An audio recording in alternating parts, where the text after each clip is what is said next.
My wife cheated, filed for divorce, and demanded my money until my lawyer exposed her lies. My wife cheated, filed for divorce, and thought she'd live off my money forever. She demanded permanent alimony because she was too stressed to work. The judge was about to rule in her favor until my lawyer played a video of her bragging about how she'd never work a day in her life. The judge looked at her and said, "You ever watch someone dig their own grave and just let them?" Because that's exactly what I did when my wife, Lauren, decided she was going to cheat on me, divorce me, and live off my money for the rest of her life. The best part was she thought she was so damn smart. Lauren was never the type to be subtle. When we first got together, she was sweet, affectionate, and always talking about building a future together. But over time, the little things started to change. The late nights at the gym, the sudden obsession with her phone, the way she started talking about her new work friend Ryan like he was the funniest guy on the planet. I wasn't dumb. One day, she went to take a shower but left her laptop open.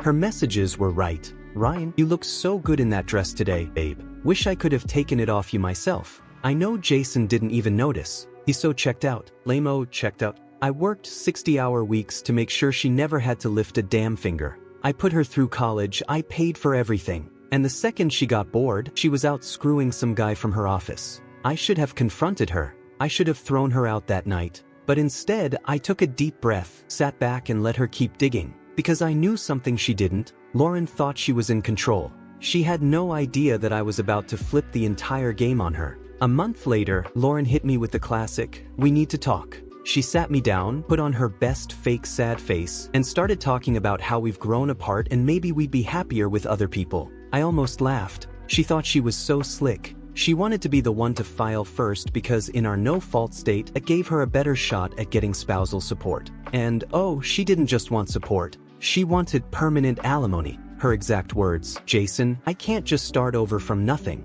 I've been out of the workforce for too long and the stress of this divorce is affecting my mental health. I shouldn't have to struggle just to survive." Survive? She wanted half my assets, half my retirement, and a monthly check for the rest of her life. Because in her words, "It's only fair after everything I've done for you." What exactly had she done for me? She hadn't worked in years, hadn't cooked, cleaned, or even been faithful. But somehow she thought she was entitled to my entire future. I looked her right in the eye and said, "You're right. Let's do this amicably." And that was the moment I knew she thought she had won. From the second Lauren filed, I knew the only way to destroy her was to let her think she was winning. If I got angry, if I fought too soon, she'd play the victim. So instead, I played along. I agreed to all her initial demands without a fight. I let her talk smack about me to her friends. I let her brag about how she was about to be set for life. Because the truth was, I already had something that would ruin her. She had no idea what was coming. And when she walked into that courtroom, ready to take me for everything, she was about to find out just how bad she messed up. Walking into that courtroom, Lauren had the confidence of someone who thought she already won. She strutted in wearing a subtly expensive outfit. Nothing too flashy, but just nice enough to say, "Look at me. I'm the picture of a struggling ex-wife who still carries herself with grace." Her hair was perfect, her makeup was soft and natural, and she had even brought tissues, like she was preparing for an emotional breakdown that she could conveniently use to sway the judge. And when she saw me sitting at my table, calm, collected, and completely unbothered, she smirked. Because in her mind, I had already given up. She had no idea. The hearing started with her lawyer presenting their case. A woman in her mid-40s, polished but slightly aggressive, stood up with a deeply concerned expression as she spoke. "Your Honor, my client gave her best years to this marriage. She supported her husband, sacrificed her career, and now, after years of emotional hardship, she is being cast aside without the means to sustain herself. This divorce has taken a severe toll on her mental health, rendering her unable to work at this time." I almost laughed. Lauren sat beside her lawyer, dabbing at her eyes with one of the tissues she had, so conveniently brought. Then she started talking. She let out a shaky breath, her voice soft and fragile. "I never thought I'd be in this position.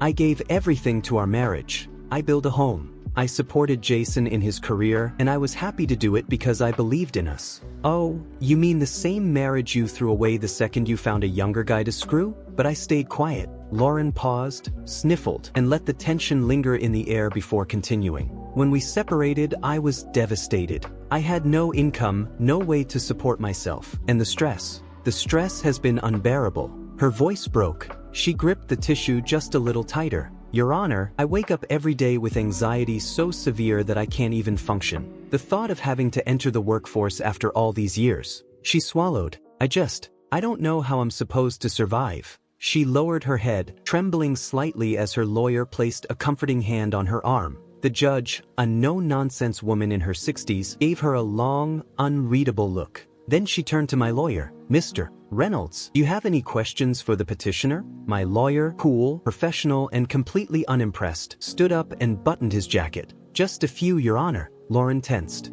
She wasn't expecting questions. She thought her sob story was enough. But it was time for her to start sweating. Mr. Reynolds walked up holding a file in his hand like he was completely unbothered. Mrs. Jones, you testified the judge looked you have no income, correct? Lauren nodded, sniffling. And you stated that your anxiety prevents you from working. Yes, she whispered, her voice delicate and vulnerable. My lawyer nodded thoughtfully. Then he glanced at me. That was the signal. I sat up straighter, my hands folded on the table. It was time. Your Honor, my lawyer said, completely calm and composed, we have one last piece of evidence to submit into the record. Lauren froze. The judge raised an eyebrow. Proceed, Mr. Reynolds. He pulled out a USB drive and walked over to the clerk. This is a short video taken 3 weeks ago of Mrs. Jones speaking with friends at a private gathering. The defense argues that it is relevant to her claims in this case. Lauren turned to her lawyer, panicking. Wait, what is this?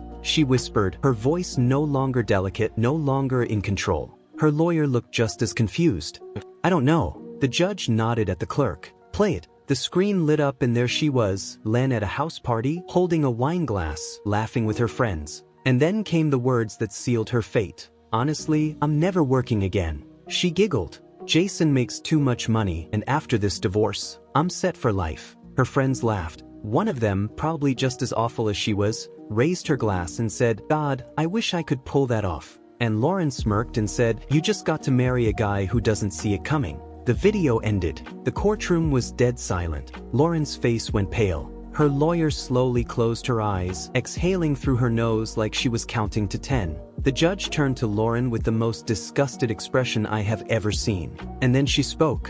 The silence in that courtroom was deafening. Lauren sat there, her face frozen in horror, watching her entire case crumble in real time. She opened her mouth, probably to start spinning some ridiculous excuse. But before she could even get a word out, the judge sighed and leaned forward. And that's when I knew Lauren was done. Judge Miller, a woman who had probably seen every trick in the book, tapped her fingers against her bench and stared at Lauren like she was looking at something disgusting on the bottom of her shoe.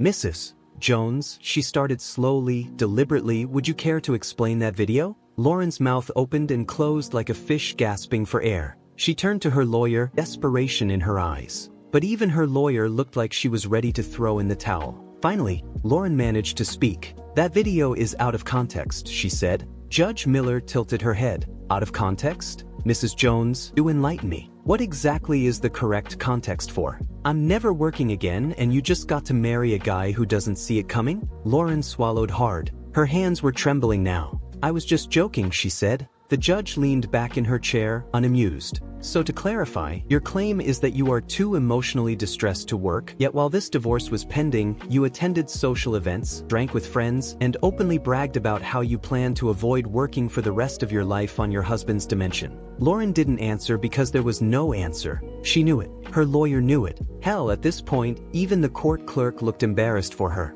Judge Miller sighed and shook her head. I have heard enough. The judge straightened her papers and looked at me first. Mr. Jones, based on the evidence provided, it is clear that your wife's request for permanent alimony is not based on genuine financial need, but rather on an attempt to take advantage of the system. Therefore, she turned back to Lauren, her expression completely stone cold. Mrs. Jones, your request for permanent alimony is hereby denied. Just like that, but she wasn't done. Furthermore, she continued, since this court finds that you misrepresented your situation, you will not be awarded temporary spousal support either. Lauren's face was completely drained of color. She looked like she had just been hit by a truck. And then came the final twist. Judge Miller glanced at my lawyer. Mr. Reynolds, I assume your client has incurred legal fees in response to this case. My lawyer nodded immediately. Yes, Your Honor. Given the petitioner's false claims, we request reimbursement for legal costs. Judge Miller turned back to Lauren. Mrs. Jones, given that you have wasted this court's time with fraudulent claims, I am ordering you to pay a portion of your husband's legal fees. The courtroom gasped. Lauren's entire body jerked forward like she had been slapped. What?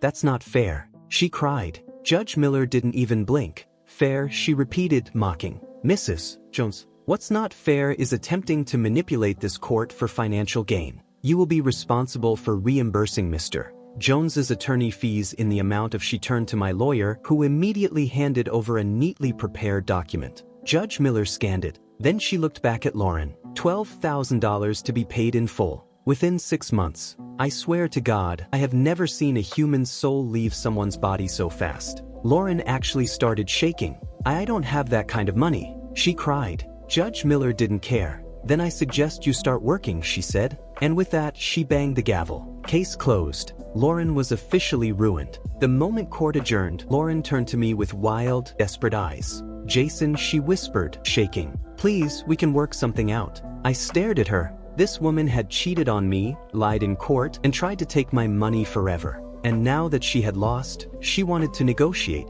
I smiled. Good luck, Lauren. Then I turned around and walked out. I didn't look back, didn't answer when she called my name, didn't acknowledge her when she finally broke down sobbing on the courtroom bench. She had spent months planning to ruin my life. Instead, she had ruined her own. That night, I got one last Jason. Please, I don't deserve this. Just talk to me. I stared at it for a long moment. Then I deleted it. No response. No closure. Just silence. Because in the end, she wasn't my problem anymore.